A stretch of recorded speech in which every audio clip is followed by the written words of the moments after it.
पानी डाल देना और फिर जो चाहोगे वो पकवान इसमें बनकर तैयार हो जाएगा।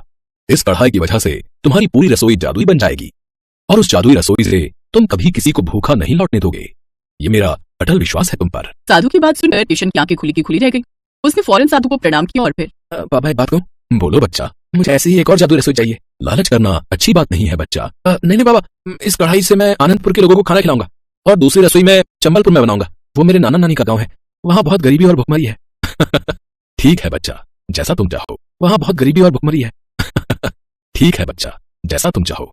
बस याद रखना, चाहे जो हो जाए कभी लालच नहीं करना। इतना कहकर साधु वहां से चले गए। उनके जाते ही किशन की आई। किशन ने झट से कढ़ाई में पानी डाला और ऐसा करते ही जादुई रसोई में जादुई हो गई। रसोई की हर चीज चमक रही थी।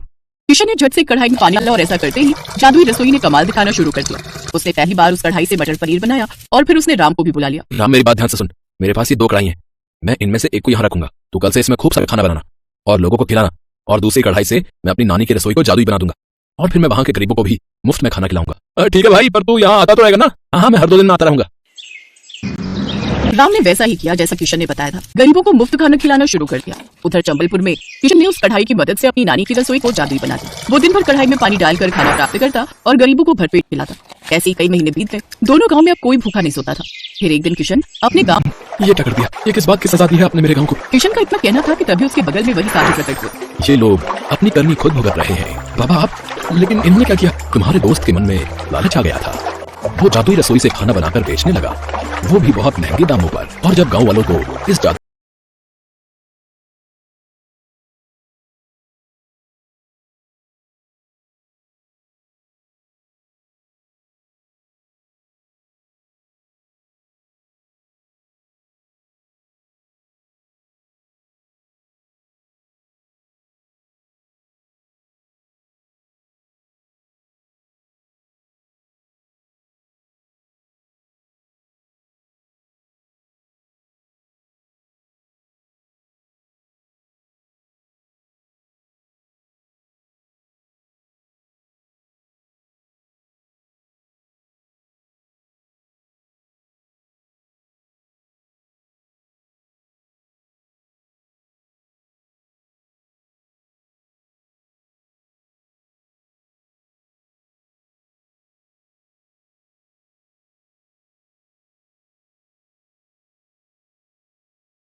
आपका बहुत बहुत शुक्रिया। आपने मेरी सारी चिंता दूर कर दी।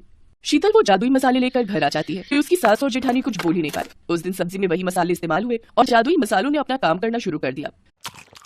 वाह, क्या सब्जी बनाई है शीतल बहू। चलो अब तुम भी बैठकर खा लो। सुबह से काम में लगी हुई थी, सारे सामान भी खरीद कर लाई हो घर के लिए। हाँ, बाकी की रोटियां मैं बना लेती हूँ, तुम भी बैठो और सबके साथ खाओ। शीतल हैरान गई। जादुई मसाले के जादू की वजह से उसकी सास और जेठानी उससे खूब प्यार से बात करने लगी। 3-4 दिन तक ऐसे ही रहा, पर जब संडे आया तो शीतल को चिंता हो गई। आज तो संडे है, आज रात मुझे बहुत ध्यान देना है, ऐसा ना हो कि किसी को पता चल जाए मैं कमरे में ही रहूंगी। शीतल, मैं और बड़े भैया रात को शादी में जाए, हम सुबह तक लौटेंगे तो माँ का ख्याल रखना। हाँ, आप चिंता मत करो। चलो अच्छा है, आज रात ये और भैया शादी में जा रहे हैं, मैं चुप करके सो जाऊंगी, किसी को पता नहीं चलेगा और कल सब कुछ फिर से ठीक हो जाएगा। शीतल को तसल्ली थी कि रवि और उसके जेठ दोनों शादी में चले गए हैं। शीतल ने सोचा वो अपने कमरे की कुंडी लगाकर सो जाएगी ताकि रविवार की रात आराम से निकल जाए। पर अचानक शीतल की सास अपने कमरे में से आवाज लगाने लगी, कविता बहू जल्दी आओ, मेरी सांस घुट रही है। सास की आवाज शीतल ने भी सुन ली थी। वो भी जेठानी के साथ अपनी सास के कमरे में जाती है। सास की तबीयत बहुत ज्यादा खराब हो चुकी थी। शीतल को याद ही नहीं रहा कि मसालों का असर खत्म हो चुका है। मम्मी जी चिंता मत करो, हम आपको भी डॉक्टर के पास ले चलते हैं। ये लो अकल वैसी अकल। अरे इतनी रात में कोई ऑटो रिक्शा नहीं मिलेगा, ना ही कोई गाड़ी मिलेगी। भाभी कार तो घर पर खड़ी है ना, हम अपनी कार से ले चलते हैं। हमें कार चलानी थोड़ी आती है, ये दोनों भाई भी घर पर नहीं है। भाभी मुझे ड्राइविंग आती है, आप टेंशन मत लो। चलिए मम्मी जी, मैं आपको डॉक्टर के पास ले चलती हूँ। शीतल ने बिना देर के अपनी सास को कार में लिटाया और कार चलाकर अस्पताल ले गई। समय पर इलाज मिलने से सास की तबीयत में सुधार हो गया। पर ये क्या, मसालों का असर तो हट चुका था। फिर भी सास आज अपनी बहू शीतल की तारीफ कर रही थी। मुझे माफ कर दो बहू, मैंने हमेशा तुम्हारे काले रंग का मजाक उड़ाया, पर तुम तो सर्वगुण संपन्न हो। ये बात मुझे कल पता चल गई कि तुम हमारे लिए कितना सोचती हो। हम तुम्हें कितने ताने देते हैं, फिर भी तुम हमारी भलाई देखती हो। कविता, अपनी देवरानी से अब गलत बात मत करना, शीतल बहुत अच्छी है।